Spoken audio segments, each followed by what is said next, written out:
నిన్న మార్నింగ్ ఒక మీమ్ చూశాను. అసలు జైల్లో సూర్య ఇలా ఎందుకు అరిచాడు, దానికి ముందు ఏం పీకాడని అని ఆ మీమ్ ఉంది. బట్ 1 సెకండ్, జస్ట్ ఇమాజిన్, నువ్వు నీ అన్నని మరో ఈ 18 ఇయర్స్లో ఎప్పుడు చూడలేదు. ప్లస్ అంతకుముందు ఉన్నంతకాలం తను నేను ప్రాణంలా చూసుకున్నాడు. అలాంటి అన్నని 18 ఏళ్ళ తర్వాత నీ కళ్ళు మళ్ళీ చూడబోతున్నాయి. అండ్ నీ చేతులు ఆ మనిషిని మళ్ళీ తాకబోతున్నాయి.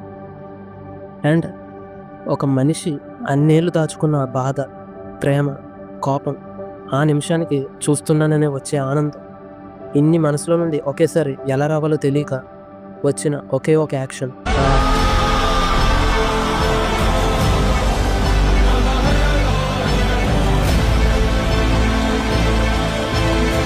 సూర్య బాధ అర్థం కానోడు ఆర్పు వెనుకున్న కారణాన్ని జర్నం చేసుకోలేడు. మీరేమంటారు? Was that scene has any meaning or not?